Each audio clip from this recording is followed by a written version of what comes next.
Greetings and bienvenue, midnight crew. Thank you for returning to this broadcast. And welcome to new viewers joining us for the first time. If you like a video, then feel free to subscribe. The legend of El Chupacabras began in about 1992, when Puerto Rican newspapers El Vocero and El Nuevo Día began reporting the killings of many different types of animals, such as birds, horses, and as its name implies, goats. At the time it was known as El Vampiro de Mocha since some of the first killings occurred in the small town of Mocha.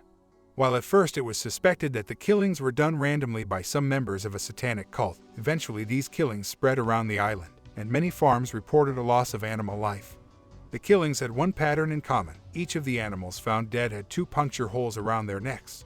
Soon after the animal deaths in Puerto Rico, other animal deaths were reported in other countries, such as the Dominican Republic, Argentina, Bolivia, Chile, Colombia, El Salvador, Panama, Peru, Brazil, the United States, and, most notably, Mexico. Both in Puerto Rico and Mexico, El Chupacabra gained urban legend status. Chupacabra stories began to be released several times in American and Hispanic newscasts across the United States, and Chupacabras merchandise, such as t-shirts and baseball hats, was sold. The chupacabra is generally treated as a product of mass hysteria, though the animal mutilations are sometimes real. Like many cases of such mutilations, however, it's been argued that they are often not as mysterious as they might first appear. Descriptions of the physical appearance of each specimen can resemble descriptions of other specimens, or differ from other descriptions. These creatures' different incarnations are described in detail, which makes it impossible that these different descriptions are the result of conflicting perceptions. Therefore, the chupacabra may be several species or several breeds of one or more species. Although they have different appearances, chupacabras are typically 3 feet or taller. They are roughly humanoid in shape as they are bipedal with 2 arms and are described as otherworldly creatures. Usually, chupacabras are said to appear in 3 specific forms. The first and most common is a lizard-like being, appearing to have leathery or scaly greenish-gray skin and sharp spines or quills running down its back. It stands approximately 3 to 4 feet high and stands and hops similarly as a kangaroo. In at least one sighting, the creature hopped 20 feet. This variety is said to have a dog or panther-like nose and face, a forked tongue protruding from it, large fangs, and is said to hiss and screech when alarmed, as well as to leave a sulfuric stench behind. The second variety appears to bear a resemblance to a wallaby and a dog standing on its hind legs. It stands and hops like a kangaroo, and it has coarse fur with grayish facial hair. The head is similar to a dog's, and its mouth has large teeth. The third form is simply that of a strange breed of wild dog that is mostly hairless, has a pronounced spinal ridge, unusually pronounced eye sockets, teeth, and claws, but is otherwise a typical canine. This animal is said to be the result of interbreeding between several populations of wild dogs, though enthusiasts claim that it might be an example of a dog-like reptile. The account during the year 2001 in Nicaragua of a chupacabra corpse being found supports the conclusion that it is simply a strange breed of wild dog. The alleged corpse of the animal was found in Tlapa, Nicaragua, and forensically analyzed at National Autonomous University of Nicaragua at Leon. Pathologists at the university found that it was just an unusual-looking dog. There are very striking morphological differences between different breeds, from which wild dogs generally descend. These can easily account for the strange characteristics. Some reports claim that chupacabras' red eyes can hypnotize and paralyze their prey. The prey animal is mentally stunned, allowing the chupacabras to suck the animal's blood at its leisure. The effect is similar to the bite of the vampire bat or certain snakes or spiders that stun their prey with venom. Unlike conventional predators, the chupacabras suck all the animal's blood and sometimes organs through a single hole or 2 holes. In 2003, I was visiting my family in Puerto Rico for the summer. I was 13 years old at the time. I am currently 26. I don't remember exactly what day it was, but it was shortly before the end of the vacation. As I recall, it was around the end of June 2003. I was spending the night at my cousin's house in Guavate, Puerto Rico, watching movies and playing board games. We had the front door wide open, with the storm door shut so the air could get through the house. At around 1:30 in the morning, my cousins, my sister, and I were getting tired. My eldest cousin, out of the 2, turned to me and asked me to shut the front door. I begrudgingly obliged, and I headed to the door to shut it. The next minute of my life would change me forever. I was a skeptic and didn't believe in anything paranormal or occult until this point. As I went to close the door, I caught a whiff of something horrible, one of the worst things I've ever smelled in my life. It was at that point that I decided to look outside. I saw a large figure just 3 or 4 feet from the door, just off of the porch. The porch was about a foot off of the ground. This creature was taller than me. I was 4 feet 9 at that time. It was at least 2 or 3 inches taller than me, and it was on all fours. Although it looked as if it was capable of standing on its hind legs. The creature was grayish-green in color with dark, thick hair covering most of its body. As the hair got closer to the crown of its head, it got thicker and more coarse. It was almost like porcupine quills, and came to a messy point. Its front limbs were spindly, almost the same size as mine, but much longer with 3 fingers. Its hind legs were like those of a grown man, and slightly toned. From what I could see in that 1 minute, its hind limbs seemed to only have 2 digits. Its head was bulbous, and apart from the thick hair at the crown, was only covered in very thin, lighter-colored hairs. Its mouth was like that of a cross between a chimpanzee and dog. Its lips were like a chimp's, but the mouth came to a small point like a dog's. I could see 2 rather large fangs protruding from its mouth, which was slightly agape. The most haunting thing about this creature's appearance, though, were its large oval-shaped eyes. They were about the size of large oranges, but with an oval shape. They were an insane amber color and shone like nothing I've ever seen. Yet they seemed almost empty and dull at the same time. I could hear it breathing, fairly softly, but gurgly at the same time. I was frozen in place for what seemed like forever, but it couldn't have been longer than a minute because I remember my cousin saying that was fast. Once I snapped back to reality, I slammed the door shut and locked it. At that moment I ran off and I could hear it start to move outside in the gravel of the lawn. I then heard the bushes rustle. I went straight to my cousins and sister, panicked, telling them what I saw. None of them believed me in the slightest. They would soon change their minds, as in the near future they themselves would have experiences similar to mine, with different entities. As I stated before, up until I saw this creature, I was absolutely sure that nothing existed out there. In my mind there were no cryptids, or aliens, or even ghosts and demons. Those things didn't exist and were bullshit to me. Then I had this encounter, no longer than a minute, and my whole life changed. I was now a believer. I want to try to find others who have seen this creature, or creatures that bear a striking resemblance. I want to know just what the hell I saw, and if anyone else had had an encounter as close as mine with the same entity, or at least one of its kind. I strongly believe that there are more than one of these in the world. As I previously stated, I don't know what it was, but I often refer to it as the infamous El Chupacabras, only for lack of a better creature to call it. I can't think of anything else that, to my knowledge, fits this creature. So, therefore that's what I will call it for now. May 11, 2000. Last week saw another rash of chupacabra attacks in Chile. Eyewitnesses also cited 2 weird humanoid creatures, said to be chupacabras, near the city of Concepcion, located 300 kilometers, 180 miles south of Santiago de Chile, the national capital. The new round of chupacabra incidents began Wednesday, April 12, 2000 in the small town of Tucapel, in Biobío province just east of Concepcion. Witnesses reported that a large bunch of dried brambles were crushed by a strange luminous phenomenon. On Saturday, April 29, 2000, José Ismael Pino, 59, a farm worker employed at the Esperance Ranch 2 kilometers east of Hupel, near Tucapel, had a face-to-face meeting with the chupacabra. Leaving the barn at 8 p.m., Pino explained, there was a large bull running wild. I was walking along when I saw something, and I thought that was it. Hey, damned bull, I shouted, and then I saw that it wasn't. It hardly moved. It just stood there, looking at me. It stood about 1.5 meters tall, like a big monkey with long clawed arms, enormous fangs protruding from its mouth, as well as a pair of wings. I was so scared I turned and ran back for the hounds. I set them all loose and let them chase after the bird. Cachorro, one of the dogs, came back with a blood-stained neck. Pino's boss, Jorge Venegas, owner of the 75-acre farm, carries a loaded shotgun on his shoulder. Venegas, on his part, lets his employees leave early since they are fearful of walking around at night, and he himself, since the night of the luminous phenomena in Tucapel, has slept with his shotgun beside him. We don't know what we're dealing with here. I'm not so concerned about the attacks on the animals, but I have 2 children, 12 years old and 15 years old, and I'm not going to let anything happen to them.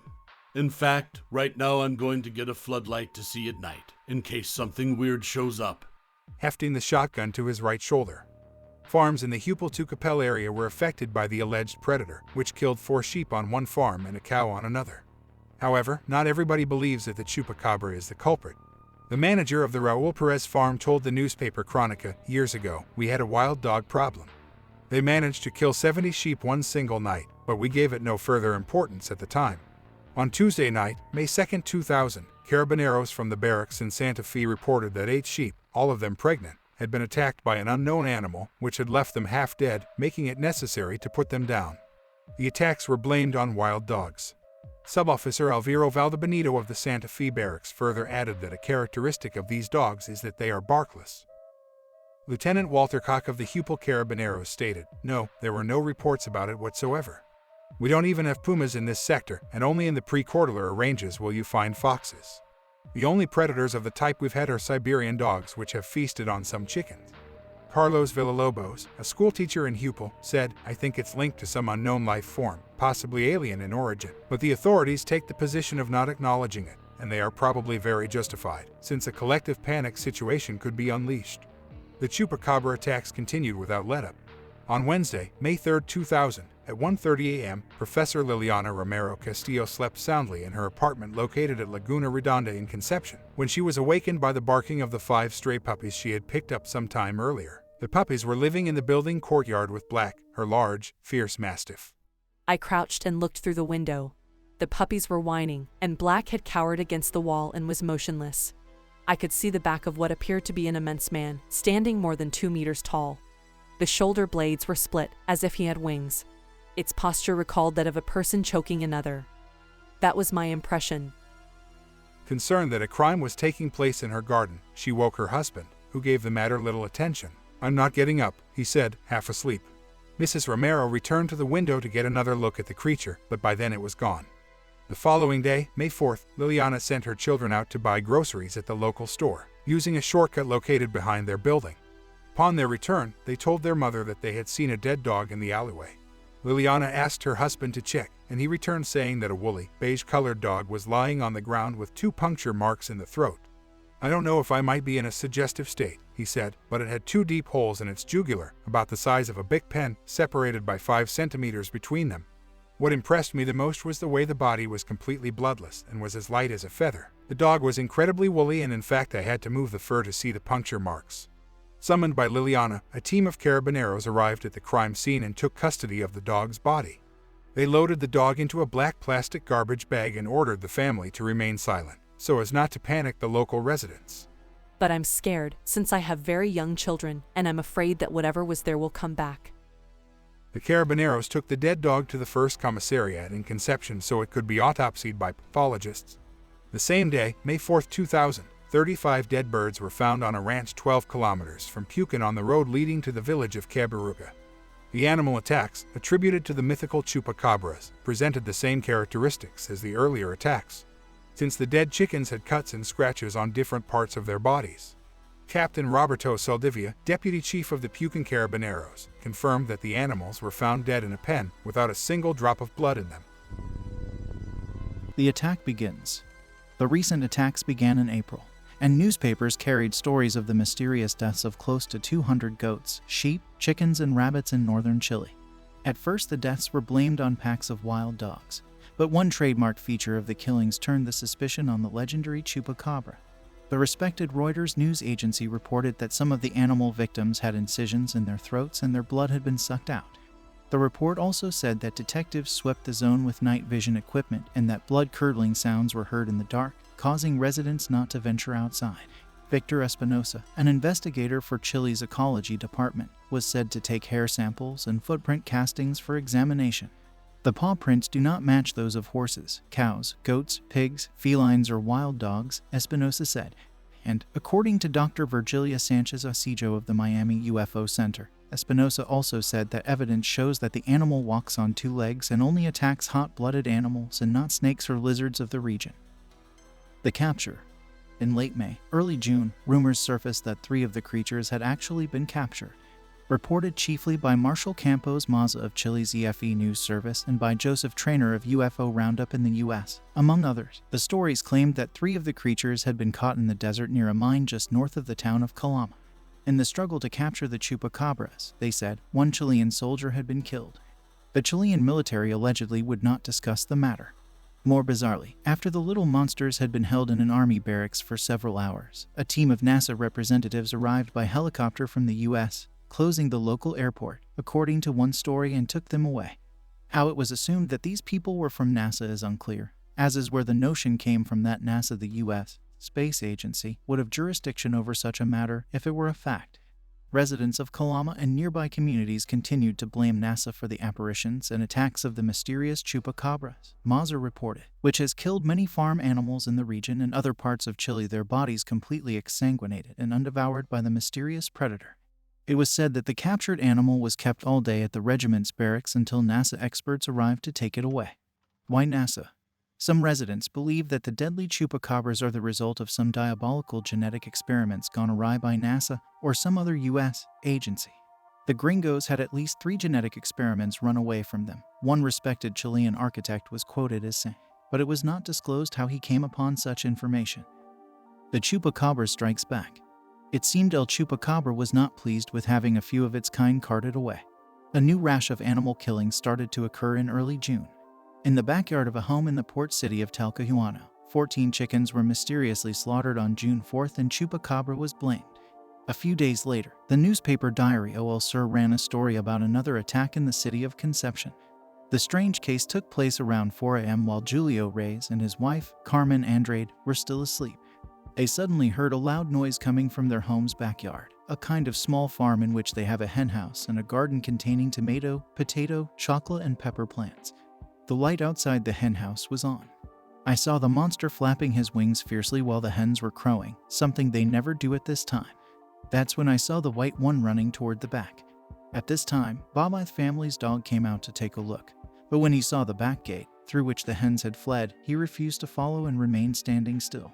He then ran toward the street gate and began barking, explained Carmen, who did not witness the events herself out of fear that the intruder might be a burglar. Bobby became sort of dopey and turned back. He didn't dare go forward, Julio said. Around 7 a.m., the couple discovered what had transpired.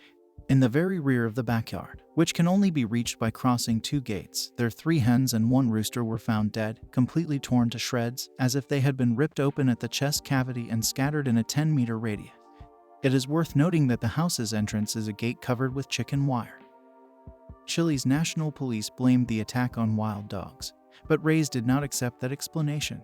Based on several paw prints found on the site, the newspaper article continued, twice the size of Bobby's. The owner was not satisfied with the explanation, given the difficulty a dog would have had in getting into the area. Also, Reyes said he had previous experiences with dogs attacking his chickens, and they took the chickens away one by one to eat them. They did not slaughter them in this manner. 2 days later, another report was called into a local radio station. The caller, from the city of Antofagasta, claimed to have actually seen the chupacabra. He said he was awakened by strange noises his cat was making. When he got up to investigate, the creature saw him and took off at high speed. He claimed that the chupacabra had virtually destroyed his car by making deep scratches in it with its claws, and it killed the cat. Certainly, this is not the last we'll hear of chupacabra. The attacks might die down in Chile, but the nasty little creature will surface again somewhere else. It might be a good idea to keep all your goats and chickens securely locked up. It was spring of 2014 and I was still in high school and living with my parents at the time. I was laying in bed, having some difficulty sleeping even though it was nearly 2 a.m., when I heard a fox outside start to raise a commotion, sounding distressed about something. I looked out the window and in the light of the nearby lamp post I spotted a fox standing in the street yipping and crying at something in the front lawn, but I couldn't see the lawn until I sat up, changing my angle. As I sat up to see if I could spot what was bothering this fox, a jolt of unnatural terror flew through my body. Not from seeing this creature, but from just shifting to get that better angle. It's as if my body responded preemptively to what I was about to see.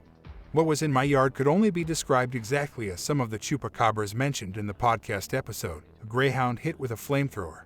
It had some other unsettling details, including solid glowing green eyes, like when animals' eyes reflect in light, except the entire eye shone instead of just the pupil, and it being lanky and gaunt, to the point the shape of its backbone was clearly visible, creating a row of points along its back. 2 things stood out to me and painted this creature as more than just a stray, mangy dog. The smell, for one, which was a mixture of sulfur and burnt hair that I could smell faintly through my window, and an unnatural fear that paralyzed me as I watched this creature wander my yard for a minute or so, and then lope down the street, all the while the fox barking and otherwise making noises at this creature. The fox then followed it down the street, I believe to its demise. Once it had gone a ways down the street and disappeared from sight, I calmed down, unsure of why I was so terrified in the first place. Sure, the creature looked weird and creepy, but I was far more afraid than I usually get, even compared to other strange experiences I've had, and all over what appeared to be likely naturally explainable. I stayed awake a bit longer, trying to figure out what I saw, then, with some trouble, fell asleep. The next morning I got on the bus to go to school and overheard another student complaining to his friends about his mom waking him up from freaking out about a dead fox in their backyard, completely torn apart.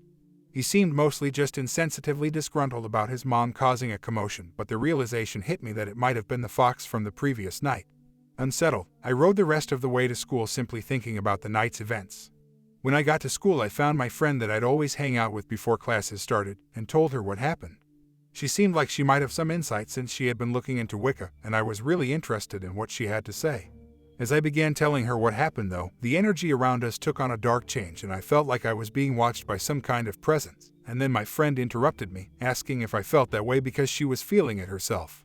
Along with that feeling, the air itself started to feel statusy, almost electrified, as if lightning was about to strike. She let me finish telling the story, but had no answers for me other than that it sounded creepy, and hearing about it made us both feel really strange. Later that day, at lunch, I tried looking this creature up on Google Images and found the Texas and Chupacabra taxidermy. Although without the keyword chupacabra, the articles the pictures were attached to referred to it as the Texas blue dog. It looked frighteningly similar in build to what I saw, although my sightings version was almost flesh-colored, and with those glowing green eyes instead of blue. It's actually the mention of this taxidermy in the podcast that solidified my decision to share my own experience, since it's familiar to me in context to this. I've told a number of other people this story, including friends who believe in the paranormal or are practicing Wiccan, or simply don't believe anything along those lines at all, and everyone's described a similar feeling during it. A presence and feeling of being watched, or eavesdropped so intense you can feel it, along with an electric feeling in the air. The thing that really sticks with me is that Wiccans specifically seem deeply troubled by my story, even though it in itself is fairly basic. Almost as if just speaking of it brings a bad energy or something. One friend of mine actually recently told her Wiccan mom of it to see if she had any answers for me, and the only advice was to hope I don't see it again, and if I do, pay as little attention to it as I can. This friend says her mom actually burned sage around the house after giving her that message to bring back to me. All in all, it seems incredibly unsettling, and I'm still not entirely sure what I saw, and there's some issues with it being a chupacabra that stick in my mind. First of all, I lived in Northern Virginia at the time, and if chupacabras even exist, I don't know if their range would extend that far north. Second, chupacabras are described as cryptids but still mostly just animals, and this thing had starkly demonic vibes to it. I don't know what I saw, but it really shook me up, and still does to this day, not because of the sighting itself, but because of the energy around it, or even just mention of it. It's really strange. This story is from my time in the National Guard. I don't remember the exact year, but somewhere between 2012 to 2015. For obvious reasons, I can't give exact specifics on some aspects, but I will share as much as HIPAA and the military allows. For context, I was a combat medic in the National Guard, and I was doing my 2-week training somewhere in the California desert. My duties were to provide medical support for the soldiers doing combat training and drills. A lot of more serious and crazy events happened during this event, but this is the one that involves the chupacabra. So sometime during the 2 weeks I was running the clinic, we received a call a soldier was coming, and that was a result of an animal attack. Me and my sergeant, who was above me, and our lieutenant, who was a physician's assistant, all gave each other looks like WTF are we about to see. After some time, the ambulance arrived from the field and brought this guy, and I triaged him. At this point in the story, everything went off the rails. The guy had several lacerations on his face about 2 or 4 inches long. I don't remember the exact number of scratches. It's been at least 5 years. I cleaned up the wounds and dressed them the best I could and wrote up my report. The soldier told me they were out doing a night patrol when something in the darkness jumped him and attacked his face, then disappeared into the night. After our physician's assistant talked to him, he wrote down his official story, which to this day is part of the official military record. This is a real document, although I highly doubt anyone could find it since it's a sealed military document. He wrote down in his report that the soldier was attacked by an unknown animal while out in the desert. It was most likely a bat attack, but it could be a chupacabra attack, or something similar to that. Now I know what everyone is thinking. This was just a bat that either had rabies or was spooked by the military patrol, and my physician's assistant wrote this in his report as a joke, and you are almost certainly right. But what is incredible about this story is that the Army has on record a confirmed possible chupacabra attack. We took the soldier to a hospital where he was given a round of rabies shots, which are horrible if you don't know, and as far as I knew, he was okay. This story obviously spread like wildfire throughout the base, and quickly he became known as a Chupacabra man, and I even think he was interviewed, although I can't confirm if he was. People would come from all over the base to talk to this guy about his story the 2 weeks I was there. Was he really attacked by the Chupacabra, some other cryptid, or just a bat? I hope that you enjoyed tonight's broadcast. If you enjoyed tonight's story, then please subscribe to the channel, as more green texts will appear daily. A new broadcast will appear when the clock strikes midnight Central Time.